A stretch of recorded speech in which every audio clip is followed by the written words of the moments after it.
Center for Historical Studies, Jawaharlal Nehru University, Jawaharlal Nehru University is sharing his views on indigenous medical traditions in South India. As all of you know, India, especially Kerala, have rich traditions of the indigenous knowledge systems, especially the treatment for human ailments or the medical traditions. Dr. Cleetus, he has published a number of articles in leading magazines research magazines in the country, and recently he had published an article in leading magazine in Kerala, Mathrubhumi Weekly, on the indigenous knowledge systems and how the Kerala society welcomed the modern medical system. And also, Dr. Cleetus, he delivered scholarly talks on various subjects in universities and colleges in outside and inside the country. On behalf of the Christ College, I welcome Dr. Burton Cleetus to this function. Welcome, sir. And finally, I welcome the faculties, research scholars, and students from inside and outside the college to this session. Thank you.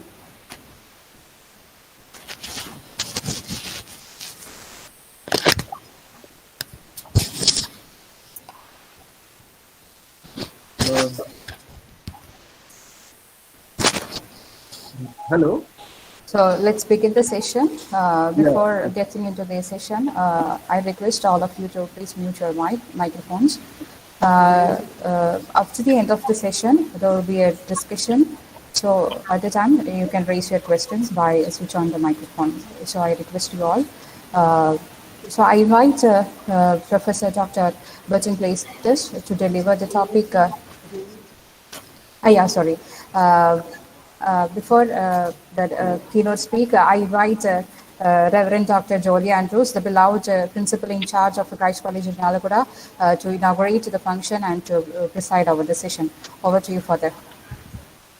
Okay, can you hear me and am I audible? Yes, Father, yes. Okay, thank you. Dr. Burton Cleetus from Jawaharlal Nehru University, Delhi. Professor Lisha, the HOD of the Department of History. Professor Jinsi from the Department of History, who is hosting the event. The faculty members of our college and from the neighboring college, researchers, and my dear friends. I am very happy to note that the department, the research and the PG department of history is organizing a very high quality lecture series which has been very, very useful for the researchers and the student community. And this is a 10th one. On the onset of the pandemic COVID-19, we had a lot many restrictions regarding the traveling, but it has also opened up a lot many opportunities whereby we were able to interact with some of the best brains as far as the academic pursuit has been concerned. So today we are having one of such person who has by this way has proved his credentials as far as his quality, insights and intuitive research has been concerned. We have got Dr. Burton Cleetus from JNU. So my sincere appreciation to the Department of History for coming forward and organizing such quality lectures. Finally, a word about our Christ College. I would say, we can say Christ College is one of the premier institution where as far as Kerala has been concerned, we are having the largest number of student enrollment. The last year it was around 3,900. And right from the beginning, from 1956, by our Padma Bhushan, Father Gabriel, the first principal, we have become in a way an epicenter of academic pursuit. today we are having a very interesting topic: indigenous medical practices. I still remember I'm a Carmelite of Mary Immaculate CMI, religious priest. We have got some of our priests and brothers who are trained themselves in these indigenous medicines in Ayurvedic format. And here in the nearby to Irinalakoda, 2 kilometers from here, we have got in a Pullur, there's a place called Pullur. There is a brother, a religious brother, and he is also trained here, and he's now he has stopped, but earlier around up to 5 years or 7 years before, because of his eyesight problem, he has stopped treating. Even he was skilled as far as the snake bites has been concerned, and he has saved a lot many lives. He's also a in that way he is seeing a lot many people, lot many patients, and lot many people are coming to him right from 8 o'clock till he at 2 p.m. every day, and then again he starts at 3 p.m. It goes up to 7 o'clock in the evening. A lot many people, he knows a lot many trends and a lot many treatment. Yes, and he got it from other fathers, earlier fathers. So even in our congregation we have got this system.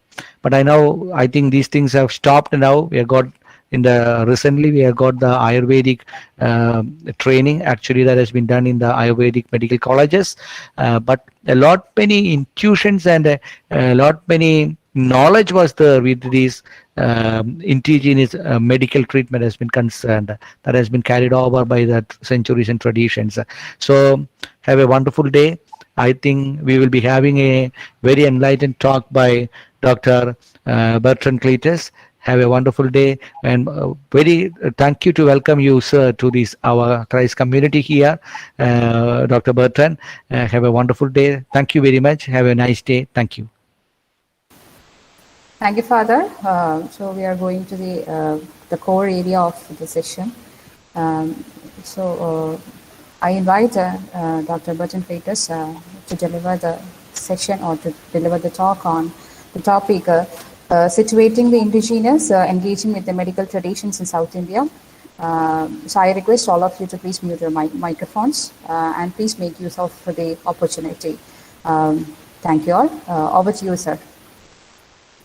Thank you, Father, for giving a nice introduction to the topic, to the session today. I have put my lecture, as most of you have seen. The title of the talk is Locating the Indigenous. So before we move on to what is called as indigenous medicine, I think it is important to understand what do we mean by indigenous. So this is a term that most of you have heard for the last few years quite repeatedly. And as I know that there has been some projects, some attempts by the history fraternity in Kerala, I think by the Kerala State Higher Education Council, and when I was teaching in Calicut University, I remember there was this project, or students were encouraged to do their research in indigenous knowledge systems and so on and so forth. So the whole idea of indigenous is something that is there. So when you speak about indigenous, it is basically driven by this idea that there is something that is inherent. There is something that is particular to the region.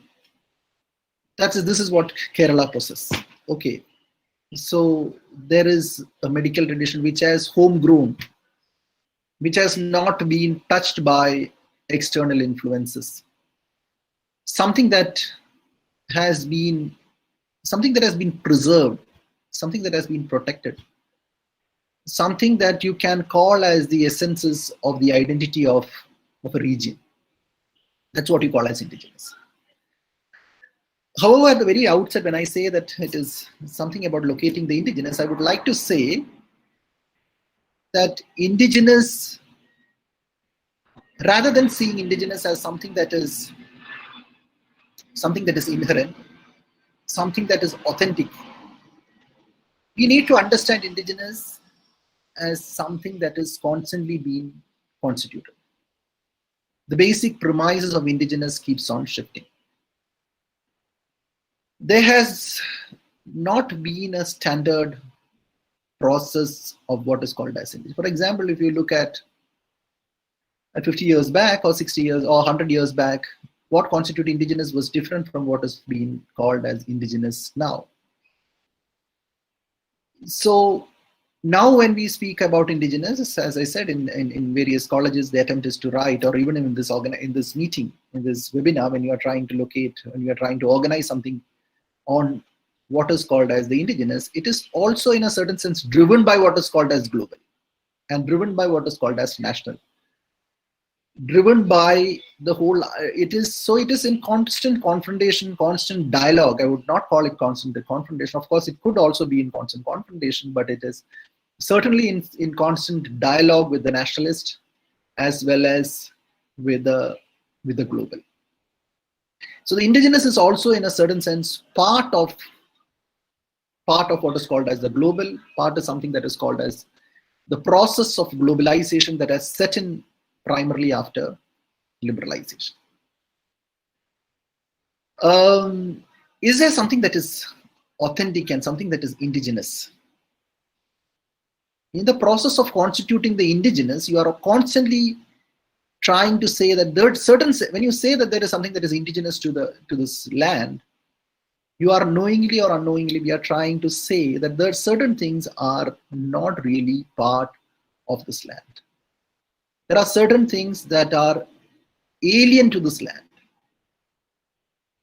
And one of the things that are constantly, at least for the last few years, that have been argued that is a major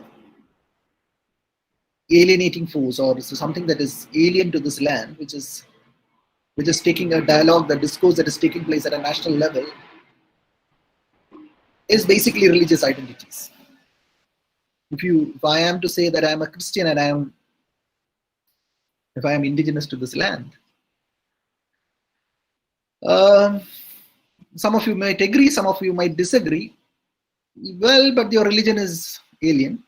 It started in Palestine, and it started there, and it spread to Europe, and then it came to India, or before it came to India, and so on and so forth. So there is a certain, so in essence, this religion is alien. In this essence, this religion is not indigenous. It is outside. It is something that can never be called. It is an outsider. So this has constantly been remaining as something kind of an outsider. And certainly, the biggest outsider is, whether you like it or not, is a Muslim identity. They are different. They are no longer indigenous. They have a different kind of a thought process. They are like Arab. Their identity is connected to Arabs, and so on and so forth. So it is in this context we need to read.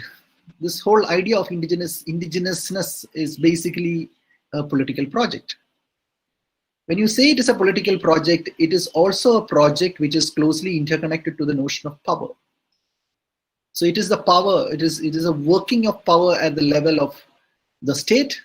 It is a working of the level of the power that at the level of the society, and it is at the level of individual, that creates the consciousness of certain things as indigenous and certain things as the outsider. But if you look at the history of plants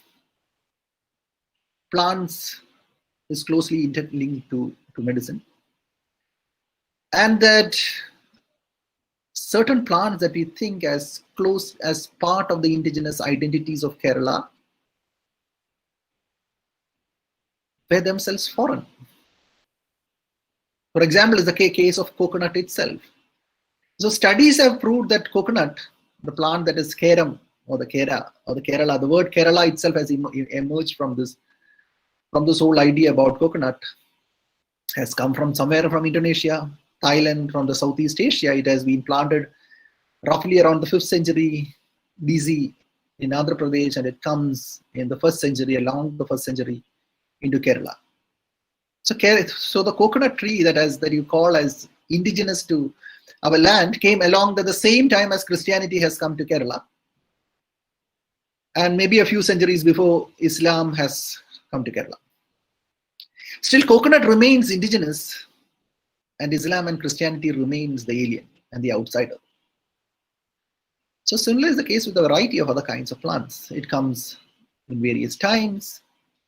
It comes along with Portuguese. A lot of the plants, I do not need to mention, if you look at some of things that the tapioca, the potato, the onions, the green chilies, the papayas, the pineapples, and so many other came along with the Portuguese. And then later it comes with the Dutch, and also a lot of things, other things comes with the British as well, which has become indigenous. So if there is no chili, there is no potato, there is no onion, there is no tapioca, what did we eat? These are all indigenous plants. What did we eat before that? And what are the kinds of plants that were there? And in the 17th century, there is a multi-volume book that was written. Most of you might have heard about it. The title of the book is called the Horthus, Indicus, Malabarikas. It was written in Kochi, and it was written by 3 Konkani Brahmins and Irava. And that we have very little information about how they contributed to the book, except that a preface which mentions their name, where the Irava Vaidyan argues that this book was basically comes from his knowledge from his grandfather, who himself was a Vaidyan, and that the Konkani Brahmin says that we got it from a book called Maha Nigan. It's not really clear, but we could say that it is a Maha Nigandu.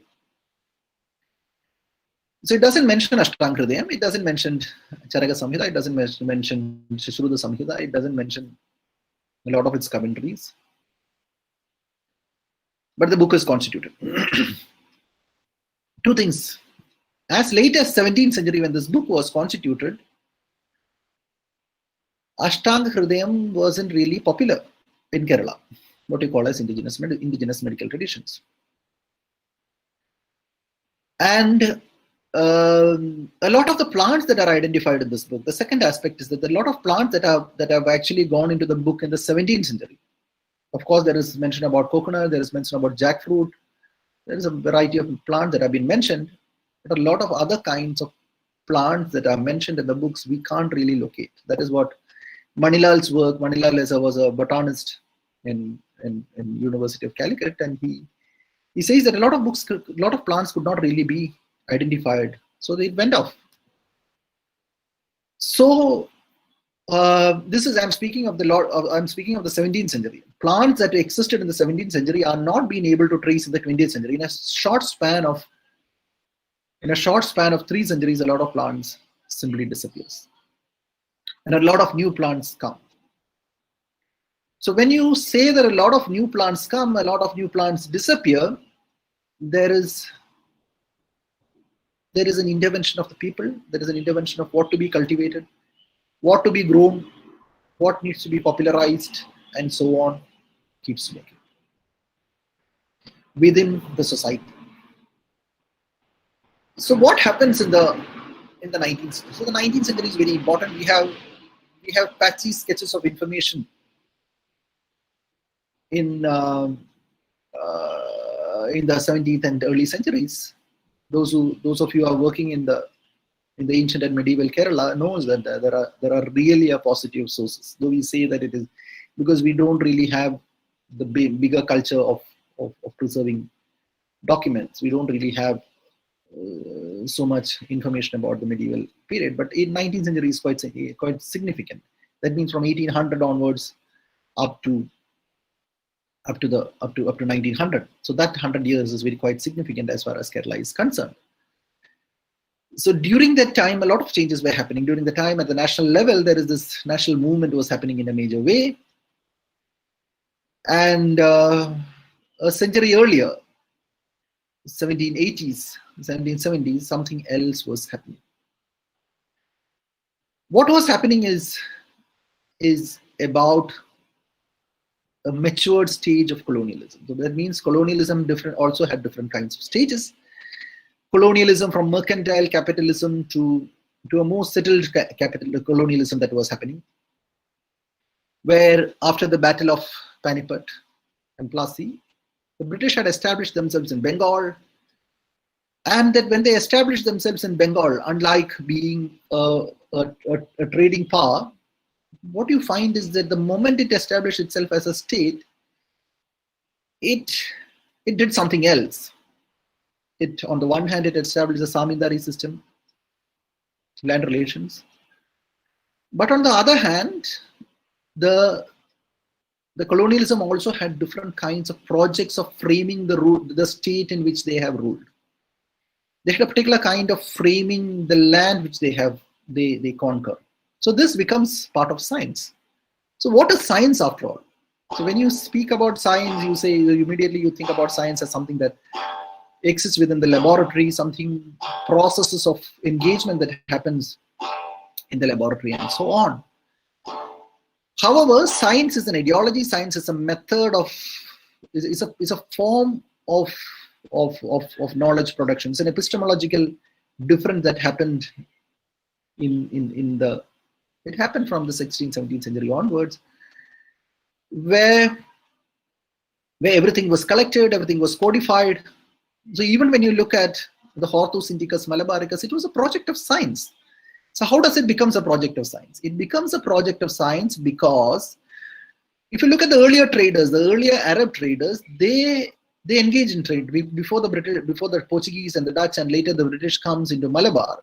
Malabar means, from the Malabar coast, which are extend up to Kenya-Kumari. This is the region that I'm speaking. They were traders. They bought things from merchants, whether it is Muslim merchants and Christian merchants or anybody else. So the merchants collected the spices. Spices means, even when you speak about spices, we speak about cinnamon, cardamom, cloves, ginger, pepper. But if you look at other evidence, even in Malabar, there was only 2 spices that was available. That was basically ginger and pepper. The other spices comes with Portuguese and Dutch, because they planted the spices that were available in Indonesia. Indonesia was known for cardamom. Sri Lanka was known for cinnamon. So they got it here and cultivated and so on. So colonialism itself necessitated, even as far as spice trade was concerned. So what happens is that the arrival of the Portuguese and the Dutch changed the nature of colonial inquiry, the nature of trade, because they were not really interested in, they were not just really interested in just buying and selling. They wanted to expand the scope of the plants that they could actually produce, they could actually collect. So they wanted systematic information about the plants. If you all have time, just have a look at the Horthus Malabarikas. It's a 12-volume, massive book, where on the one side you have drawings of it. On the other, you have descriptions about the plants. So Arab traders never did all these things. There is a word in if there is it's about the coconut tree. You have the details about the coconut tree in Malayalam, the local language. It was not even Malayalam at that time. It's a crude version of Malayalam. Then you have it in Konkani. Then you have it in other languages, Tamil also sometimes. So what they did was that and also what was the root? What was it used for? Did it have any medicinal purposes? Did the coconut shell has any use? So about all plants, they had a systematic collection of information. So this is what science was. You need to have a systematic collection of things. You need to grade them on the basis of its quality. You need to grow things. You need to identify the places which it grows. You need to collect it. All these things that were collected were taken back to Amsterdam and Leiden and Padua and Milan and Rome and other places in Paris and so on. And they were experimenting on these plants. They were trying to figure out what could be put for uses, what was already in use, what kinds of uses can be made. And there was also a global exchange of plants. For example, as I said, that a lot of plants that actually come here comes from Portuguese, from the Portuguese settlements in Latin America, from Peru, Argentina, Brazil, and so on. So there was a global exchange of plants. There was a wide variety of plants that were exchanged, and so on. So similarly, they were also classifying land as the British emerged as a different kind of an entity. the British were also classifying what is called as land and people. So once they classified the land and people, they classified land based on the tropics and the temperate. People who live in the tropics have a particular kind of a life. They are different from the temperate people. Their bodies are different. Their height is different. Their nose is different. They are subordinate. They do not have civilization like the European. So in a certain sense, in the same manner, they categorize the cardamom that come from Malabar, from Spice Island, what is quality, what is the best quality of spices. In the same manner, colonialism also categorized and classified lands and people. They classified the temperate zone, the places above the Tropic of Cancer is different from the places below the Tropic of Cancer. So people in the north versus the people in the south. The people in the south are living in the tropics. They are people who are inferior to Europeans. They have a different kind of a body. They look differently. They look different. Their approaches are different. So there is a global grid about the places and people that were classified. So again, the classification of the Indian subcontinent did not really stay there. And when in the Indian subcontinent, when the classification was happening at a different level, not that every Indian was classified and clubbed into one category. They also classified the Indian people on the basis of hierarchies. And when they classified the people on the basis of hierarchies, they also classified the people in terms of the Brahmins being at the top. If you look at the Census of India reports from 1881 onwards till 1931. So after 1931, this whole idea about classifying people on the basis of the ritual hierarchy was given up. So until then it was there, because 41 you have the war, you have the Second World War, the census is really thin, and 1951 onwards, after the independent India came into being, they said, no, we can't really have caste and all, which was, I think, a bad idea, but certainly the census that happened during the British period, you get more clearer information of a variety of things, including caste. So caste also had what is called as a ritual hierarchy. So ritual hierarchy means that you are hierarchizing people. So people are not really the same. The Dalit and the OBC, the Idava and the Nair and the Brahmins are not really the same. So people are hierarchically organized in the manner in which Europeans are hierarchically organized in relation to the Indians. Indians themselves are hierarchically organized. So there was a hierarchy that was organized on the basis of the Brahmins being hierarchical because they are ritually pure. They are hierarchically. So not only did they try to create that there is a ritually hierarchical, they also try to understand and organize on the basis of their bodily structures. So the Brahmins have long nose, they have broad shoulders, they are tall. The Rajputs in Rajasthan are wheat eaters, so they are tall, they are hefty. The Bengalis are short.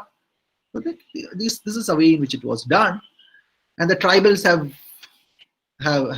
flat nose.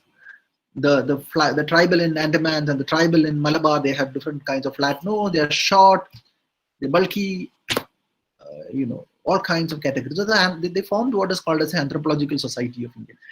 So the objective of the Anthropological Society was to classify people on the basis of their bodily categories. So what happens that when the British realized that the Brahmins are ally, what they did was they also tried to, they basically engage in Sanskrit literature. So they tried to dig out the Sanskrit literature. They tried to dig out the Sanskrit materials that were prevalent among the Brahmins. So they constituted what is called the Orientalism.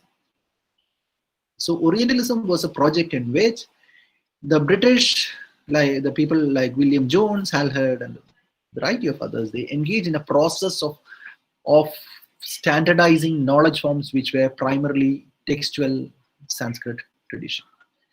So in a certain sense, the Sanskrit was seen. For the British, they looked at, when they constitute the hierarchy, of course we know that there is a caste, and how the caste was organized was different, but the caste was organized in an entirely different framework. Caste was based on exclusion. There was, I'll go into that at a later time. But what the British thought, that this is hierarchical, a society is together, the society is hierarchical, the Brahmins as the fountainhead of social relations, and that the Brahmins was a text, and the text decided, the law text of Manu decided this relationship between other castes. So one of the texts that they tried to figure out was the text called Ashtanga, and of course there was a variety of other texts called the Charaka Samhita, Susruta Samhita, and other kinds of texts.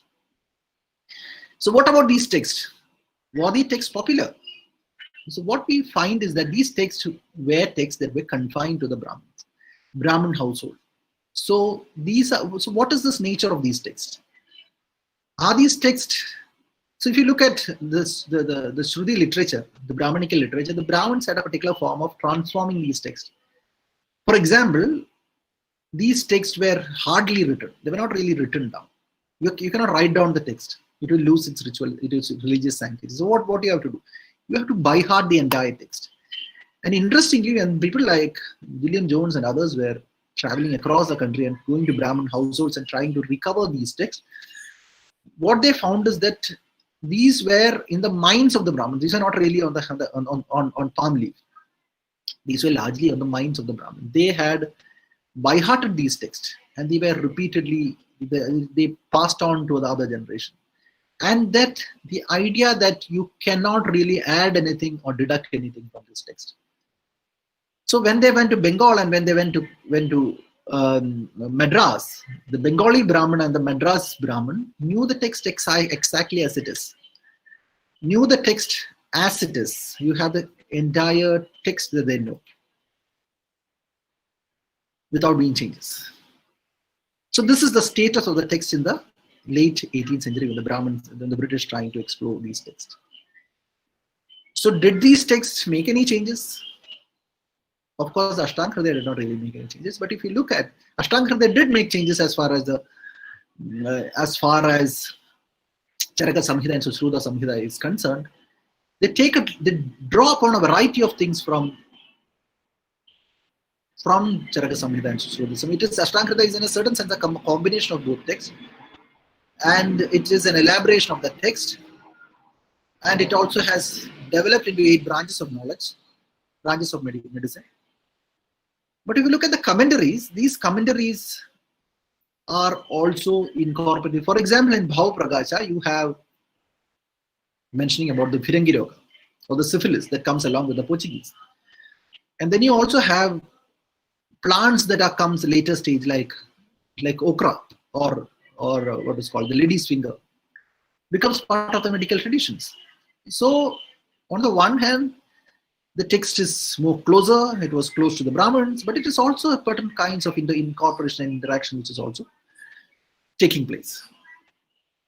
So what you find is that then in the 18th century, what happens is that when the British declared that all these texts, the Sanskrit is the base, Sanskrit is the spiritual, Sanskrit becomes the essence of India's identity and so on, a lot of people try to learn Sanskrit and becomes part of, there is a nationalist awakening. There is something called a national identity. So if you look at the national movement comes in the closing decades of the 19th century by 1885 when the Indian National Congress was formed. However, even before the Indian National Congress was formed, there was a social awakening. There was an awakening on the people. It transforms into political at a later stage, but in the entire 19th century, people were learning Sanskrit across the country and becoming part of the Sanskritic literary traditions and Sanskritic worldview. So in a sense, the Sanskrit was becoming popular. Sanskrit was becoming popular because things that were disparate, for example, the Brahmins were a closed community. They lived in a different worldview.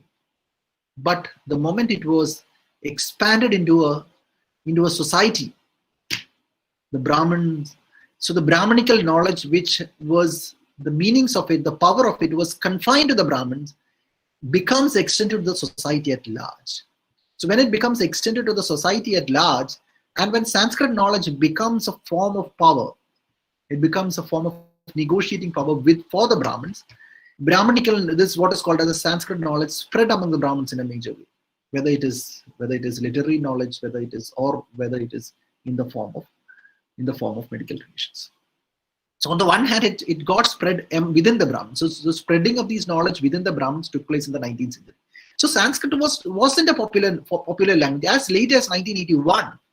That is just 30 or 40 years back, as late as less than 40 years back. The total number of people who spoke Sanskrit in this country was just 14,000 as far as the census of 1981 is concerned. So Sanskrit wasn't a popular language. So in the 19th century, it wasn't popular language at all. It was a very, very limited language confined only to a small section of the people. It was not even a live language. It was not a living language. It was a closed language. You should understand that.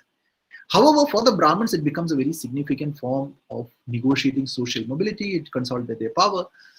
So what one needs to understand, the first premise of 19th century constituting what is called as the indigenous based on Sanskrit, based on the Sanskrit text, which we call as, or whether it is in the domain of Sanskrit at a larger level, or whether in the constitution of Ayurvedic knowledge, is precisely the product of what is called as colonialism. So colonial knowledge making in India had a lot to do with the framing of indigenous in the 19th century. So by 1850, something else was happening. Something else was happening in the sense that, as we know, by 1857, that the British, after the First World War, the power transformed from the East India Company to what is called as the Crown. And when it transferred from the East India Company to the Crown, it decided that they won't intervene in the princely states, but it's still they intervened in various ways. The princely states, most of the princely states had lost its power. It had politically become defunct, and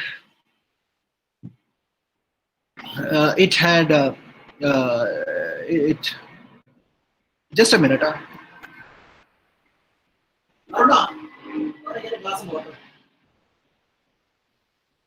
So it had become defunct. Its political power had become extinct, and what happened was that these princely states tried to negotiate power. They lost power. They lost political power. So in the process of negotiating power in the new changing domains of the 19th century, they realized that the indigenous, what you call as the indigenous cultural traditions, as one of the most important forms through which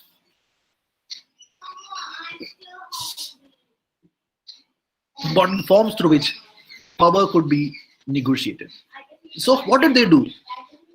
They, in a certain sense, recreated what is the changing, or not just recreated, they built upon what is called as tradition. So Tanjavur was something that was an important center of building up tradition. So if you look at Bharatnatyam, so Bharatnatyam was a crude form of Devdasi dance. It was a temple dance. Most of these dance forms were part, the Bharatnatyam was purely a temple dance. Temple in parts of Tamil Nadu and in parts of Karnataka. Even now you have the Devdasi system is gone, and its remains are still there. If you travel to Karnataka, parts of Karnataka and parts of Tamil Nadu, particularly parts of Tamil Nadu, Karnataka, it was Devdasi system was its remnants are there. It was in the 80s and 90s. It was much more widely prevalent there.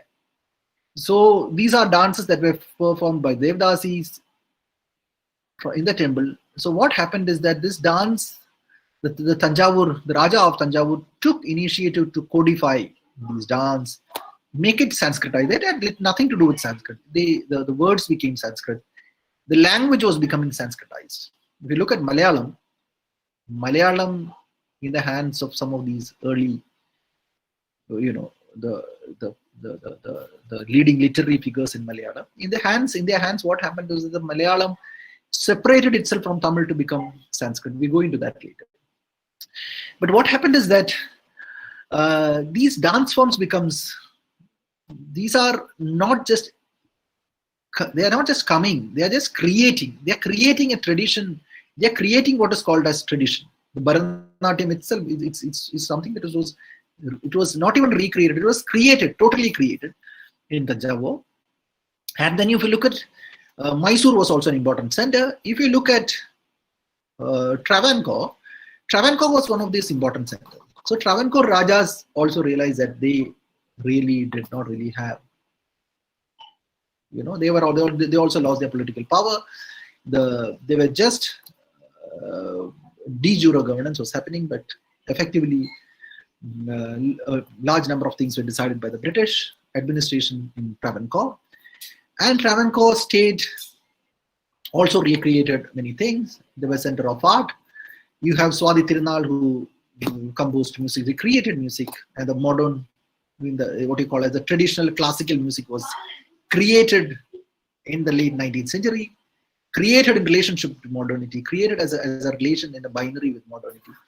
Then you have Raja Ravi Verma doing these wonderful paintings, and in the process he created the imagery of what to represent as tradition, what to represent as tradition. So that, and then you have Anandapuratha Mutha Koil Tambiran. What he did was that he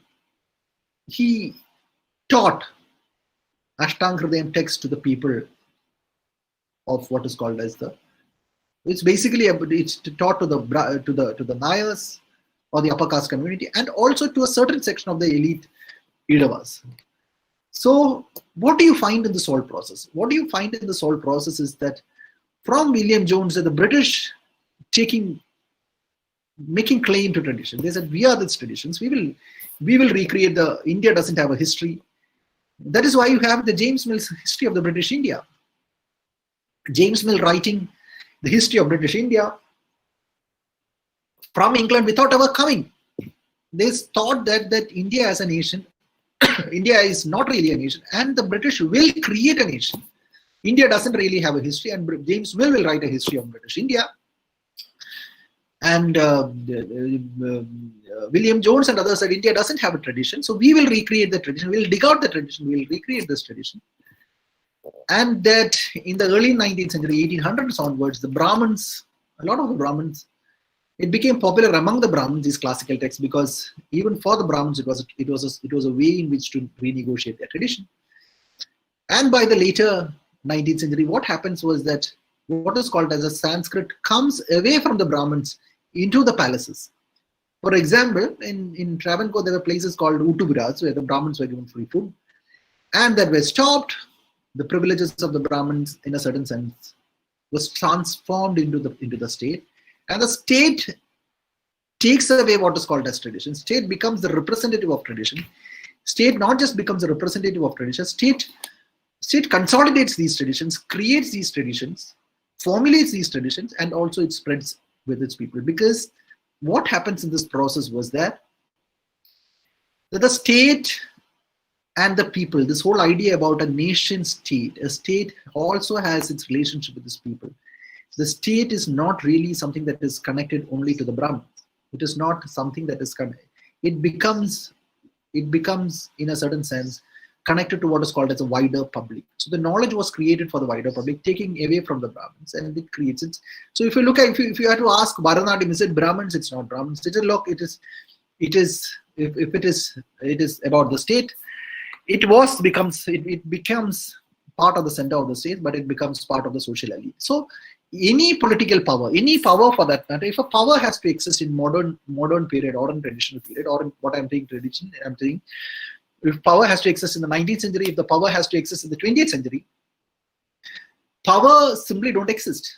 Power has to exist by creating certain things. Creating a certain things, a state power has to exist by creating alternative social powers at various levels. You have to create social power at various levels in order to consolidate power by consolidating itself. So what you have is that the Travancore state deliberately recreated these traditions in order to spread among the people. So what I'm saying is, what you have to realize is that this recreation and the spreading of Ayurveda as a classical text takes place at a time when the Western medicine is already there. So when you create the indigenous, when you recreate the indigenous and you popularize the indigenous, the alien is already there. The Western medicine is already there. Right? But then this question comes up. The question comes up is, how do you recreate? How do you recreate in the sense, because at the level of the state, at the level of the people, the knowledge about the Western medicine is there. Knowledge about the Western understanding about the body is there. For example, if you and me go to school, they teach you that the body till 10th standard or plus 2 biology, they teach you that the body is a body. It has an anatomy, it has a physiology. The heart is there, the lungs are there, you breathe in. Body is kinds of cells, it has organisms. Disease comes through virus, disease there's bacteria. So you teach modern medical premises, modern scientific terms. This was already the case in the 19th century. Because if you go to the Travancore Museum, the Trivandrum Museum, the Palace Museum, you find that the palace had created, that the Raja was interested in modern medicine, that he created a skeleton made of marble. Because you need to know about the body, you need to know about the anatomy, but you can't touch it because the Raja was not supposed to touch a dead body, it becomes polluted. So you created something with a marble, a skeleton. So you need Western modernity, but you also standing one foot on Western modernity and the other foot is on tradition. So you are on the one hand, you are the process of expanding indigenous medical knowledge, what you call as indigenous, I would like to, or Ayurveda. There is something it's a mixed term, and Western medicine takes place at the same time, or Western medicine comes much earlier because it comes directly from the British. And then Ayurvedic colleges were started, Ayurvedic Padashala was started. So firstly, when the Ayurvedic Padashala was started, the idea, so how much more time do I have to speak? It's 11:24. Can anybody tell me? Sir, you can continue, sir. There is enough time. Okay. So basically, what happens is that that the idea was that let us teach all the Sanskrit text. When you teach all the Sanskrit text, means Ashtanga Hridayam, Charaka Samhita, Madhava Nidanam, all kinds of text, you can create a totally clear, uncontaminated, not corrupted Ayurvedic domain. So students were taught, students who were admitted in the Ayurveda colleges, the qualification was they need to have some idea about Sanskrit. But who has idea about Sanskrit? Who knows Sanskrit in Travancore?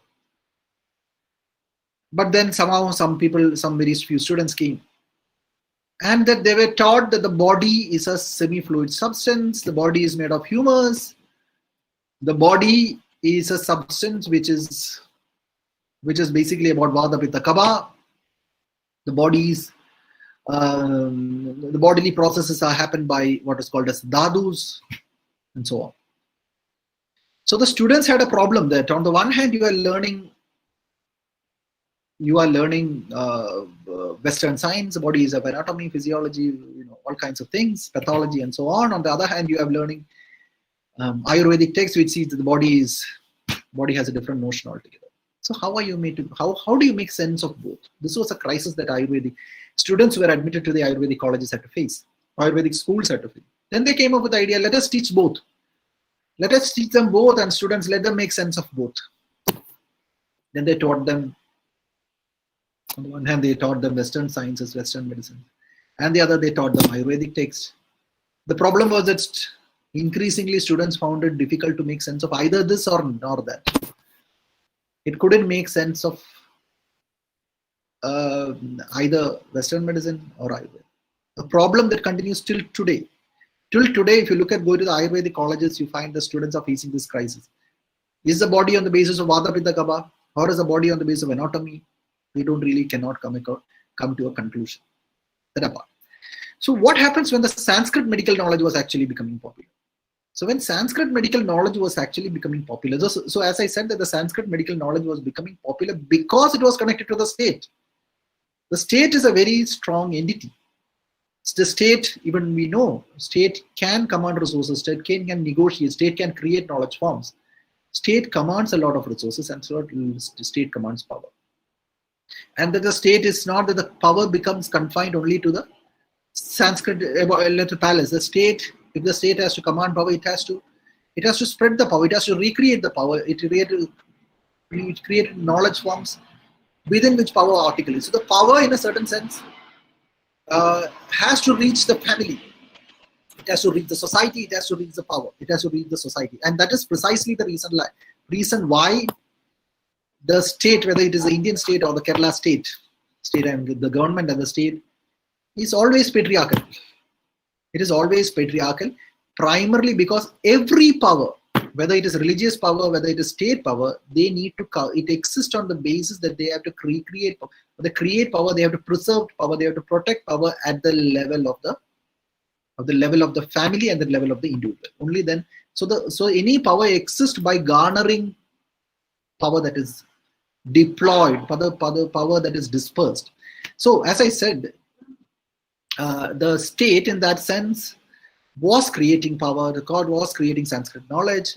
You have great literary traditions and literary figures. What did these literary figures do? The literary figures, or Rama Ravivarma, or Kerala Valli Tambaran, or other kinds of literary figures, what they did was to try and standardize Sanskrit, standardize Malayalam by integrating it with Sanskrit. So in the process of integrating it with Sanskrit, they try to distance it from Tamil. You feel the same was happening in the domain of medicine as well. So in the domain of medicine, most of these medical locally prevailing medical traditions was based on an alternative system of power. Alternative system of power in the sense, like in a village there would be a Vaidyan. A Vaidyan was mostly a priest. Priest come, Vaidyan come, variety of power system. Because if somebody has an ailment, they go to the state, go to the Vaidyan. Vaidyan has something called an Ottamudi or Marmam or Mantram, and all different kinds of things. It was not just medicine, but it was also about supernatural, what you call as supernatural power was bestowed on these Vaidyan. So once the Sanskrit text becomes popular, or popularization of Sanskrit text takes place, it was alien. In a sense, for the villagers, you have two different kinds of medicine. On the one hand, you have indigenous local medicines, as a father had just mentioned.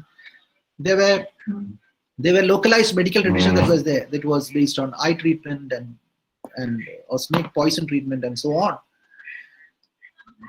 But when Sanskrit-based textual tradition become popular, the Sanskrit-based Ayurveda itself is becoming alien into a medical tradition which was Tamil and which was locally placed. Sometimes it was not really Tamil. Some of things could be flushed out, but a lot of things could not be flushed out. But there was a medical tradition where Ayurveda was not popular in Kerala. Ayurvedic medical means, I am saying, when I use the word Ayurveda, I am saying that the Sanskrit text was not popular in Kerala as a popular medical practice. However, with the interventions of the state not only did it establish Ayurveda schools and colleges, it also established what is called as the Ayurveda department. It established what is called as the grant and aid, and it said that if Ayurvedic practitioners if Vaidyans needs grant and aid, you need to go to these Ayurvedic schools. You need to have a degree. You need to pass these degree in order to avail grant. So all these local practices overnight became illegal. Locally available Ayurvedic practices becomes illegal. What is legal and illegal, what is acceptable and what is not acceptable, comes to the indigenous medical tradition, what you call as into the medical traditions, in the medical domain of Travancore. It becomes into the medical tradition. So people were forced to learn Ayurvedic. People were forced to produce new kinds of medicine in according to the basis of the text. People were forced to preserve these medicines. People were forced to know what is mentioned in the class in Ashtanga as well as in Western medicine, and so on. So this shift into what is called as Sanskrit medicine takes with the interventions of the state. It takes place by the latter half of the 19th century and into the early decades of the 20th century, and into over the, I think I would say that it is across the 20th century, this process of forcing people to shift into Ayurveda takes place. So it was not just the state, it was other social movements were also happening. So if you look at the works of Srinarayana Guru was a great social reformer. Srinarayana Guru was also an Ayurvedic Vaidya. So Srinarayana Guru, who you need to mention when you are looking at social reform movement in Kerala. So the Guru's ideals was that we are backward because we believe in all kinds of gods. We need to get rid of all these gods. We are backward because we consume meat, we consume fish, we consume alcohol, we stop all these things business. We need to modernize. So how do you modernize? one form in which it was modernization was to learn Sanskrit, do what the upper caste do. And as I said that in Horthus Malabarikas there is a mention about the three people, four people. One of the man was Nirava. They call it Chogan. So he doesn't say that he has any knowledge about the Sanskrit text, but this becomes an important inspiration for Irava Mo social movement. They said that even in the 19th century, even in the 17th century, we had a lively tradition. We were Ayurvedic physicians. We knew Sanskrit text and so on, and that they willingly, forcibly, they learned Ayurvedic knowledge form. So Ayurvedic. So what is acceptable? What is not acceptable for the state, for the society, for the social reformers was something that was acceptable. What is legal, what is not legal, what becomes modernized, what not becomes modernized, was becoming increasingly clear.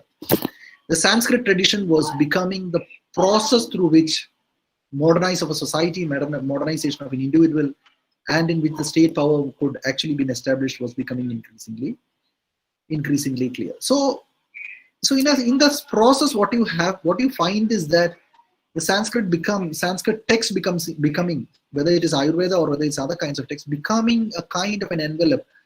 It is dominating. It is dominating over the medical traditions of what is called as.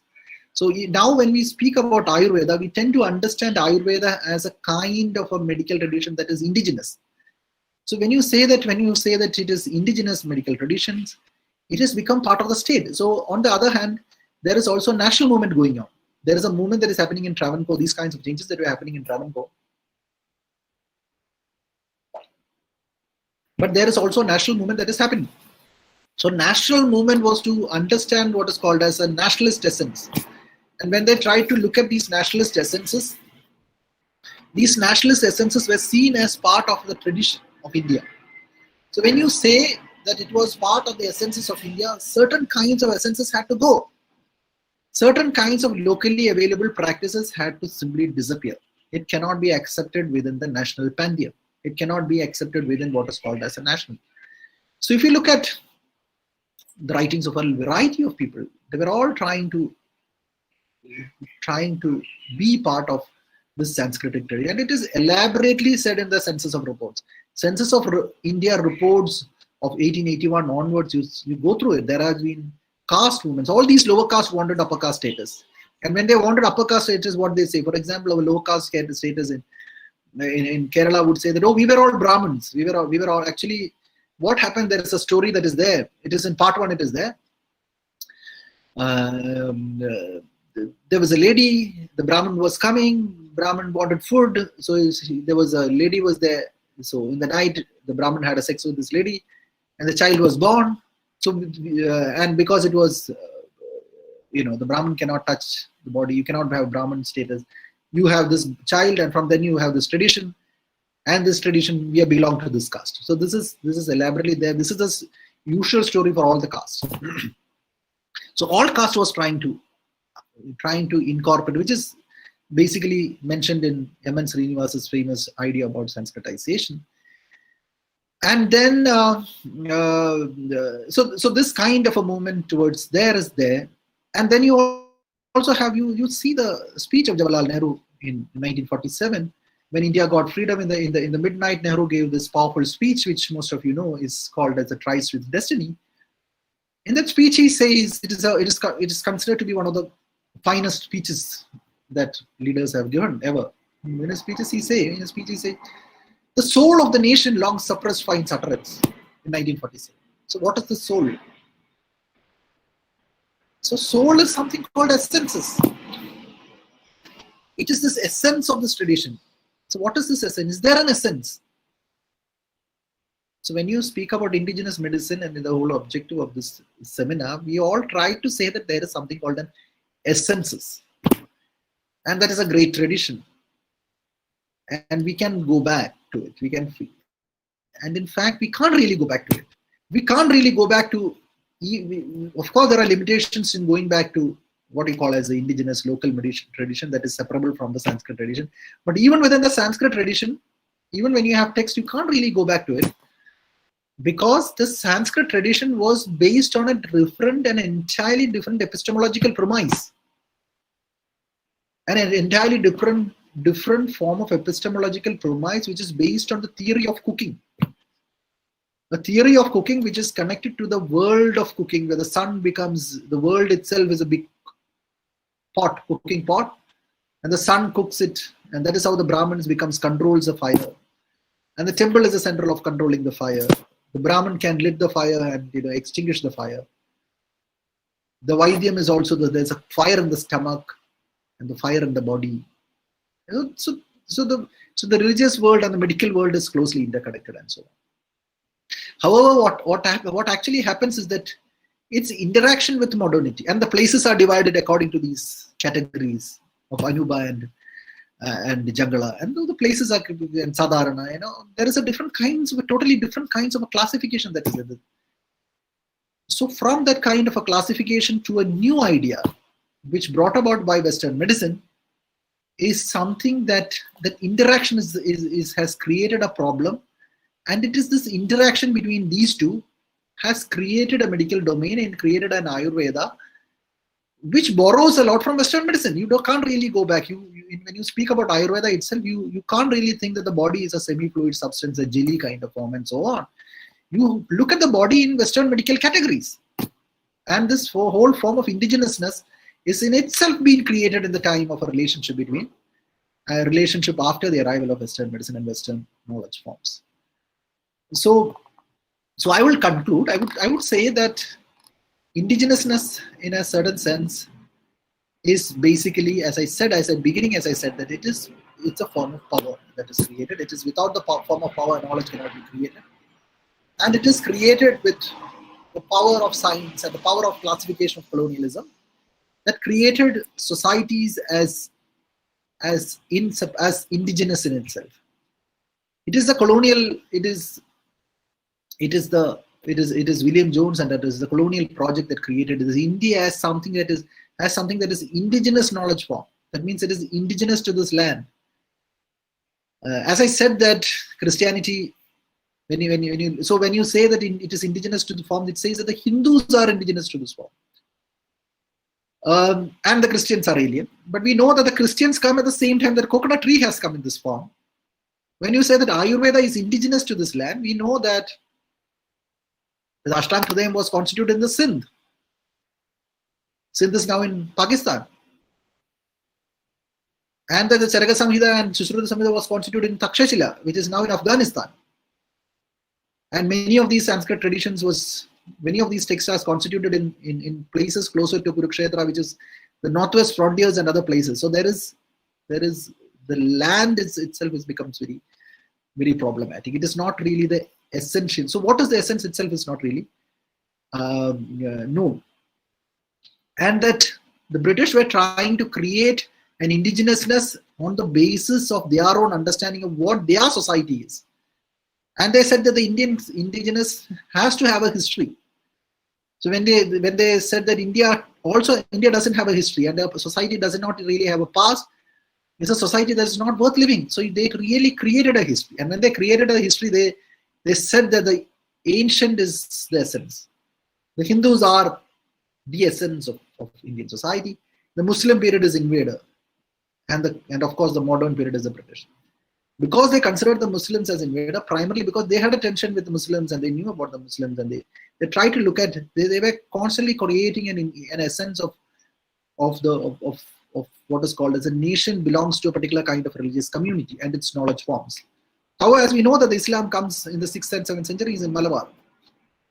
And for 1300 years, it's not a small period in history. It becomes part of indigenous. So how does the communities perceive indigenous? So when you created an idea about what is indigenous, the communities themselves perceive that they are not really indigenous. They becomes part of an outsider. So Christianity in the 20th century, when they thought about whether we are indigenous, they increasingly try to sort it out. They increasingly try to create their version of whether they are indigenous or not. For example, if you're looking at in the 1850s and 1860s, when the Latin Catholic Church was reconstituted in parts of Kollam and the coast, in other dioceses, the priest, their father might know it very well, might be able to speak much better than me. The rituals were in Latin. That means that if you are a Christian and if you have even if you live here, your rights are connected to Rome. It was created in the 1960s and 70s. Similar is the case with the Muslims. So the Muslims, though they were indigenous, they were the local. If you go to Malappuram and other kinds of places, I have had extensive field work, and I know that there are a lot of Muslim Tangals who does all these exorcism and all kinds of things, all kinds of mantram and so on. And there is a place called Pungudil Mana. Pungudil Mana is also called as Pumulli Mana, is a place in Mangada. It's a Brahmin household. Brahmin household which treats mental illness. It's at the center of Islamic society. 90% of the people who come there are Muslims. When we look at them, if we are to speak about Islam, we'll say that, oh, Islam has to be based on Quran. It should not be anything other than the Quran. You have to live according to the Quran. And I think Mangada is not very far from Iringalakuda. You can simply travel there and you can see that. Muslim women comes there, they get all these pujas done by the Brahmins. The Brahmins will give them, they'll tie it on their hand. And they do it because that's how it is. It's always a syncretic tradition. There is always a cross-exchange between Muslims and Brahmins and lower caste. And so these separations becomes in the 20th century.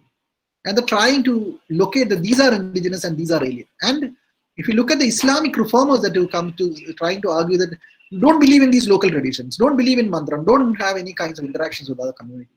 The ideal Muslim is an ideal Muslim who believes in on Quran on the base of Arabic text, and their connection is Arabia.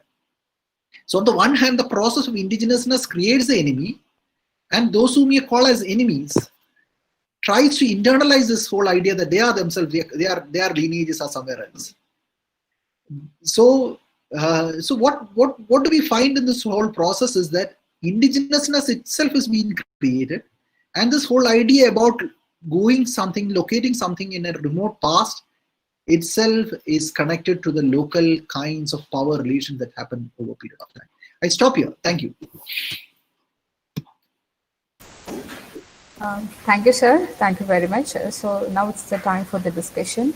You can raise your doubts or you can raise your queries here. You can type your questions in the chat box also.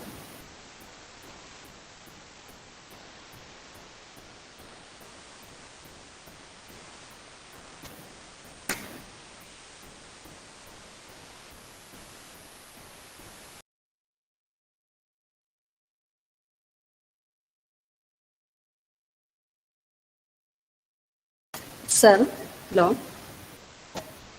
Sir, can you hear me? Yes, of course. Okay, of course, sir. Yeah, I'm Lisha from the Department of History. Sir, in your talk, you shared one view that the colonialism made the indigenous in 19th century. Is this, my doubt is that, is this indigenousness included the Adivasi knowledge system?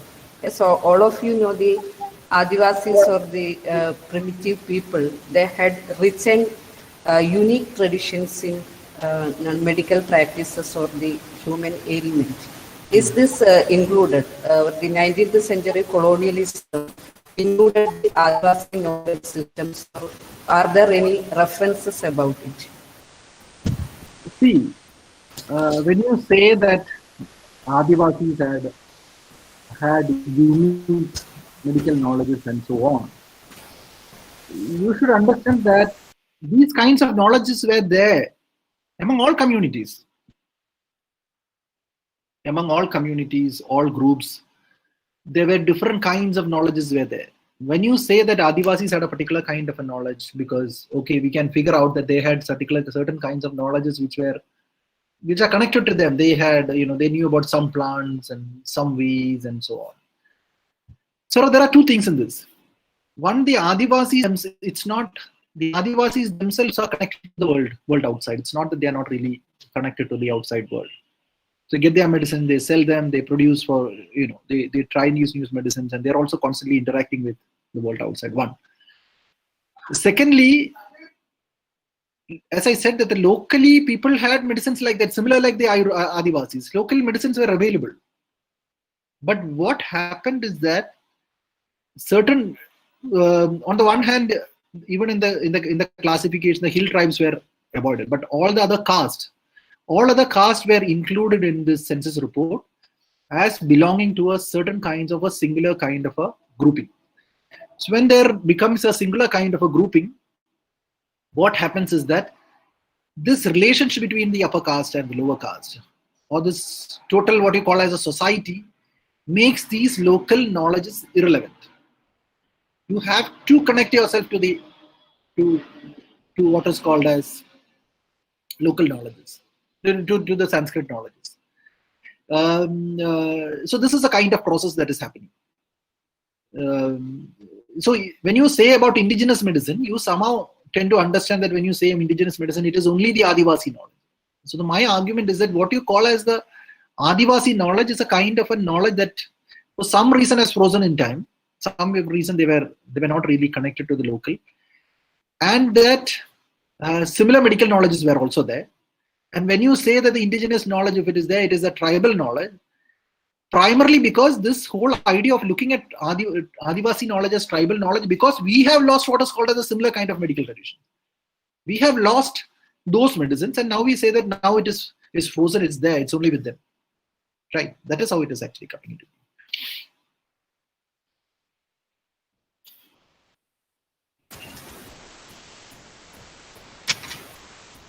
Sir, we have a question. Question is by Sidhu Sethi. The question is, nowadays Ayurveda is a main item of Kerala tourism. Still it is connected with the state. Why it is still monopolized by the state system? See, Ayurvedic revival happened in Kerala in a major way. It did not really happen in Kerala. It happened in Maharashtra. It happened in Bengal. It happened in various places. It happened across the country. It's not really happened in Kerala. And one of the sender, like Dabar in Bengal, it was Kottakkal Ayurvedishala, one of the major senders. But what happened in the 90s? So it happened in a major way, primarily because, as I said, that it was connected to modernity, and Kottakkal Ayurvedishala, P.S. Warrior, was exposed to Western medicine. He learned Western medicine also. It's not that he did not go and learn. He was Ayurvedic physician on the one hand. He was a Western medical practitioner. He also learned Western medicine from a physician called Varghese. So that apart, in the so as I said, that the revival was connected to. So why did Ayurvedic revival happen in a bigger way in Bengal, Maharashtra, and Kerala? Ayurvedic revival happened in a bigger way in Bengal, Maharashtra, and in Kerala, because these are the places which were connected to Western medicine. These were the places that were closely interconnected to modernity. So modernity was at its peak in Bengal. Modernity was its peak in Maharashtra, parts of Maharashtra, and of course it is modernity. And modernity, I'm saying colonialism was in Kerala. So the revival was closely interconnected to modernity. It is closely interconnected to colonialism. So first point. Secondly, why is it is very important to Kerala? So it is very important to Kerala because the Kerala marketed as part of tourism. It was only, if you look at the history of tourism in this country, Kerala was nowhere in the picture until 1980s. Kerala was hardly in the picture. The most important place was Goa. Then you had Rajasthan because of the palaces, and it was important places, and of course Agra and other kinds of places. Kerala was not in the picture. The Kerala marketed this whole idea of God's own country in the early 90s, it got this title Kerala, it's God's own country. It marketed waters and backwaters and tradition and all kinds of things that is existed in it. And one of the form that it is marketed, one of the key word was Ayurveda. It marketed Ayurveda in a big way, and it was not really Ayurveda. It was marketed. It marketed what is called as the Panchakarma treatment, which some mention is there in the text, but it comes from the Kalari tradition of not Malabar. So what happens is that even if you market Ayurveda and all these Panchakarma treatment is not just about oil massage. It is about purging. You have to purge the entire body. You have to remove the impurities from the entire body, and then you have to apply oil in order to rejuvenate. It is a rejuvenation treatment. It is not even an Ayurveda. Ayurveda is not rejuvenation treatment. Ayurveda is a medical treatment. If you look at the Ayurveda, it deals with medical treatment. But Kerala has marketed it as a kind of a rejuvenation treatment. It's like 1 day, 2 days, 7 days package. You can have an Ayurvedic massage. It's not about massage. It's a medical tradition. So Kerala, it is under the aegis of the Kerala government. It has underwent a change, which is not really a great idea to market it in that form, into a kind of a capsule, taking Ayurveda out of its essence.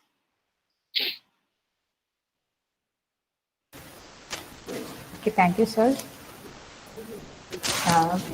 Is there any doubts from the audience? You can turn off your microphone and you can ask the questions. Even you can ask a question in Malayalam too. Students, you can ask your doubts in Malayalam. No problem with that.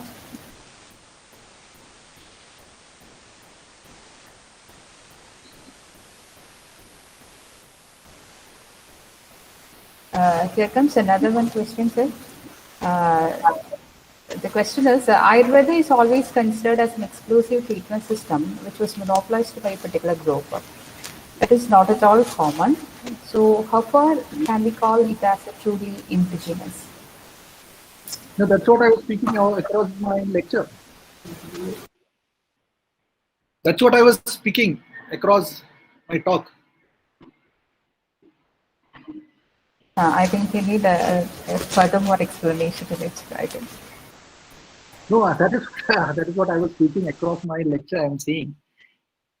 I was saying that it was being monopolized. I won't call it monopolized. When you say it is monopolized, you just it was something that was when you see there's for example, when you say that Ayurveda is always considered as a treatment which was monopolized, who monopolized it? When you say something that is monopolized, the word monopolized means that is something that is accessible to all, something that everybody has a right in it, but somebody has taken it away. It is not. It is not, because you should understand what Brahmanism is all about. When you should understand what Hinduism is all about. If you look at the Judaic tradition, if you look at the Jewish tradition, what is Judaism? What is Judaism? Judaism was an agreement that the Jews made with God. It is a covenant. It is a covenant the Jewish tradition, Jews made with God. It did not made with the Egyptians. It did not made with Indians. It did not made with anybody else. It was purely a covenant that was made with the Israelites. That's what Judaism, Jewish religion is all about. It's a covenant with God. So everybody outside the Jewish tradition was in a certain sense alien. It was with the people who were living in a particular kind of a land, a covenant between God and a set of people living in a particular kind of land. So what is Hinduism? Can you call something as Hinduism? If you look at the Sanskrit text, there is a covenant made between the Brahmins and the God. You should understand that. The covenant is between the Brahmins and the God. That is why the covenant says that this is a Sanskrit text. It's a Sanskrit literature. The Sanskrit literature has to be learned only by the Brahmins, and anybody else who learns it, there should be molten lead should be poured. So there is other castes have nothing to do with it. Other castes have nothing to do with the Sanskrit tradition. Please understand that.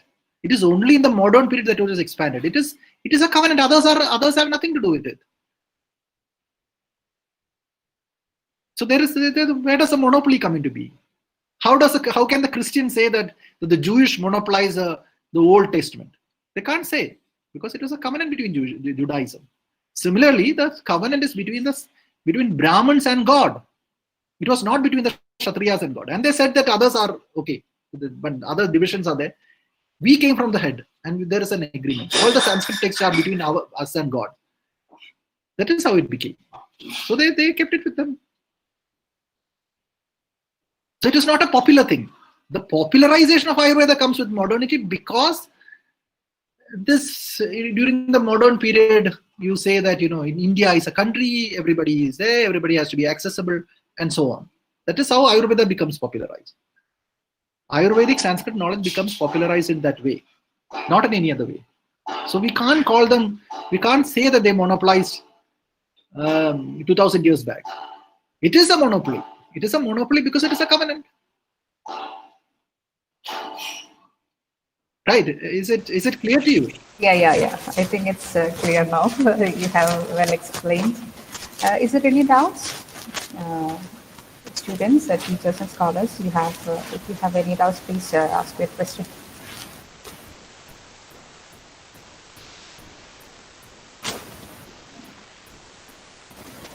I have one question. I am Binu from the same department. The thing is that you were mentioning about the role of Travancore kings or Travancore kingdom in creating this Sanskritic Ayurvedic tradition. And how it? I didn't hear that. What Ayurvedic tradition? Sanskritic Ayurvedic tradition. So, Sanskrit. Okay. Okay. So, but at the same time, you know that in Malabar area, which was directly under the control of the British, there was also a mixture of Sanskrit Ayurveda tradition along with the Kalari. You mean a rejuvenating tradition, no? A rejuvenation tradition, which was a little bit different from the Orthodox, or what we call now Orthodox Sanskritic tradition.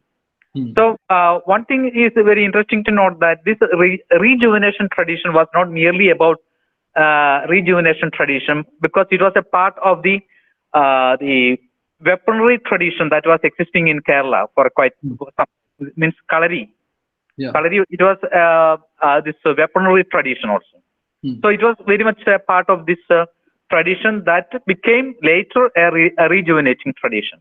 Means so what I am just asking is that how far the suppression of the use of weapons in Malabar area by the British created this rejuvenation tradition. Means it was a part of a lifestyle which included weaponry, the practice of weapons in Malabar.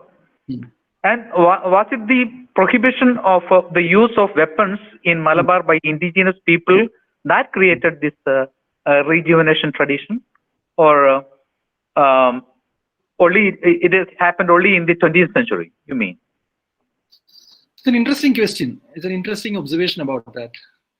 Of course, I mentioned about how the Travancore state was responsible for creating a Sanskrit tradition. I would say that it was not that the Sanskrit tradition was purely created, as particularly in the case of Ayurveda.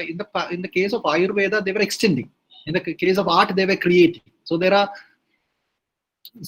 Ayurvedic texts that were there, brought to the palace, made it popular, and so on. So I would not say that it was something that was only confined to Travancore. Rather, it was also in Malabar, because it was a process that was happening international level. For example, there is a gentleman by the name of Upota Kannan. You might have heard about him. Upota Kannan was an Irava, Thea, and he was a clerk in the government, and he was employed in Madras. That was much before. Much before means he was born roughly in 1825. and he worked. So he might have worked in 1940s and 50s, of 1950s and 60s. So Upotakanan was the first to write a commentary on Ayurveda, translate on Ashtanga Hridayam. So this process of integrating with Sanskrit tradition was a pan-Indian process that were happening. All I am saying is that it was accelerated in palaces, because the palaces becomes so when you are also looking at Travancore or the power systems in the princely states and that existed outside, what you also find is that the power, as I said, it is also dispersed in the society. The people themselves, or people who were modernized. So why does it come? So if you look at Upotakanan's history, Upotakanan was a government employee. He was a Tia who belongs to lower caste. So for whom it becomes about social acceleration. It becomes about finding new spaces of power. And that the power is not really in Western, power is within the tradition. That is why you find Srinarayana Guru trying to be, he was a yogi. He was a yogi, he was a sannyasi, he was an Ayurvedic physician, he learned Sanskrit. So why does it happen? Because the power lies in tradition. In a created tradition or an imagined tradition, the power lies there. Right? So if you look at Ambedkar, the story is different. Ambedkar comes from a very poor situation, from the Dalit camp. For them, they say the tradition is hierarchical. Tradition will actually subsume us. Let us learn modern. Let us learn modern education. So you have two different kinds of ways in which to transform their social system. First part. Second part, you interestingly mentioned about, I like that observation, where you say that the British had made these weapons irrelevant. Of course that happened. So when these things becomes irrelevant, the medical tradition that is also connected to it becomes irrelevant. Right? Particularly in the case of art.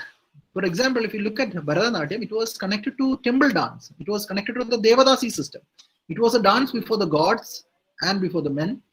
Women performed that dance. So it has no structure. It was something that had no meaning in that sense. But the moment it is codified, so when you say that it is a Devadasi system, it has a connection. It has a connection with God. It has a connection with the practice. It is organic in nature. Devadasi system might not be good. It might have its own set of problems, but it was organic in nature. It comes from a particular kind of a dance forms and particular kind of a religious tradition. But the moment it is created, it is plastic. It is not organic. It has no life. Similar is the case. This Kalari medical tradition comes from Kalari, where people fought. People fought to die. People fought and they died. Right? So when you have grievous injuries, you use this Kalari Vaidyam in order to cure. That's what I'm saying. In order to cure that you get hurted, you need massage to really build up the body and so on. But what happens if there is no war? And now the Kalari is, you play Kalari without hurting the other fellow. When you play Kalari without hurting the other fellow, these becomes plastic in nature. Right? It becomes plastic in nature. And that is the reason I have, if you look at the Kerala State Art Festival, the Kerala State Art Festival is one of the most plastic, most inorganic event that is staged in Kerala. It is not staged because anybody has any love towards art, because it becomes a state event. The state organizes certain events. The state organizes this event. The student who studies Bharatnatyam has no idea about the language, about Sanskrit. That child has nothing to do with this. They're forced into it. It is learned in this kind of a dance. It is performed in the stage. People clap. People don't understand anything about the dance that is performed. People clap and people give prizes and people are happy and families are happy. So tradition is in this way. Tradition is in this way recreated in order to negotiate the power. People send their daughters to learn dance because other families will think that you belong to a classical tradition. You belong to some higher order. And that is why people send their daughters and sons for dance. This is how it is. So Indigenous is created and it is closely related to the working of power. Right? It's a case with everything. If you look at the sadhya that we eat, if you read 19th century sources, we know that it was just like Onam was a time when it was a harvest and people made one or two items. A payasam was there. There was a little bit of curd curry was there, and there was some pulku kind of a thing which was there. There was no 21 dishes in the thing. They did not have carrot. They did not have carrot pachadi and beetroot pachadi and this pineapple. But they all came with Portuguese. So they were all invented in the 20th century, in the mid 20th century. So people keep inventing traditions and so on. That's what I'm saying. So in a certain sense, most of these traditions that we call, most of these things that you call as indigenous, are invented by, right? For example, I would say the example of what is called as Akshaya Tritiya, where most of you might have heard about it. At least the ladies might have heard about it. So Akshaya Tritiya is a time when the appropriate time to buy gold. It was created in the 21st century. I think in 2003 or 4, the gold shops decided to say that this is the right day to buy gold. And everybody flocked. When people hear something that this is the appropriate time, people hear something, they all flock to that place without applying the logic. So as historians, we need to apply our logic and say that when did beetroot pachadi come into being? It came, I think it comes not even with the Portuguese, it comes with the British. It comes much later. It comes in the 19th century that some of these fruits, some of these things becomes. When did tomato come into the being? It comes in the 1920s. Most of the things that becomes part of our daily diet or dietary practices comes much later. So as I said in a question about the kalari, these things happens. Kalari was about war. It had a lively tradition. People died, but it is part of something. It is part of a fight that happens to negotiate the power relations between two set of people or between two states or whatever. But when the power is gone, when a new law and order is coming to being, when Malabar becomes under British rule, you no longer have a kalari. You have a kalari just to have an exercise kind of a thing. And when you have an exercise kind of a thing and you don't hurt somebody grievously, this loses its lively tradition. The massage loses its lively tradition. That's the whole point I'm trying to say. And when it passes on to the tourism industry, it again loses its lively tradition. Tourism markets it, state markets it as indigenous. That's the point. Thank you.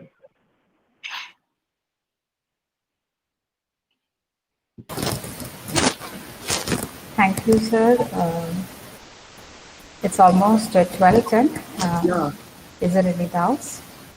I think we should call off.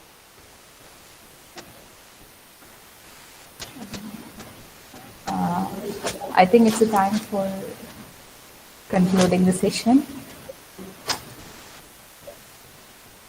Okay.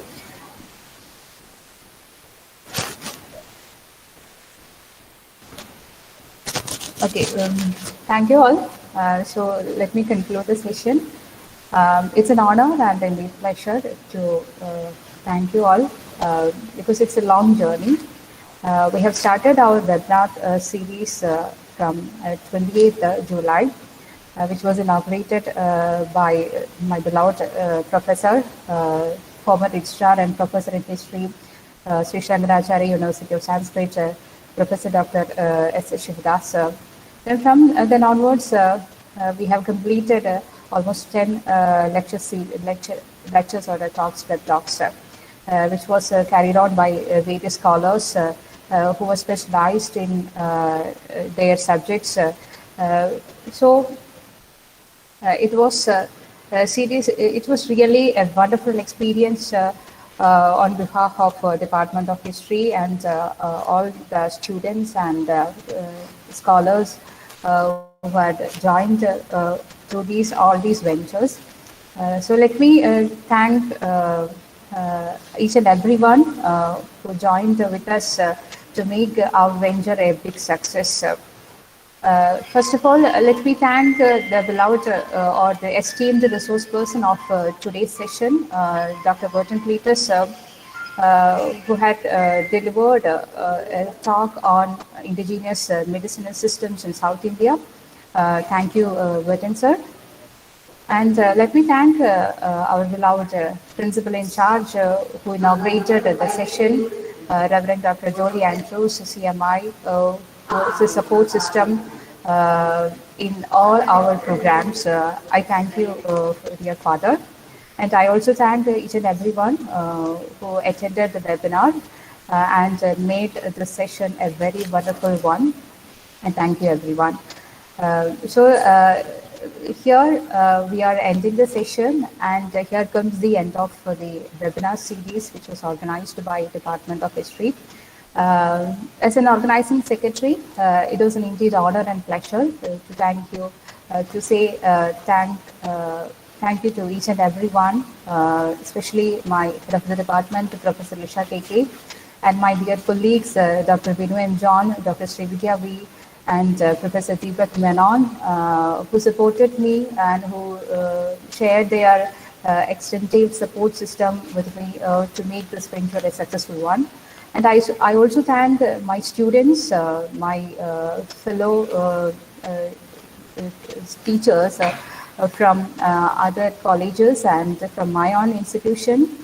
And I also thank the students from various institutions and scholars from various institutions all over the country. Thank you everyone for being a part of, for being with us and to make this program a very successful one. Once again, I thank you each and everyone for taking time out and for being here today. Thank you again.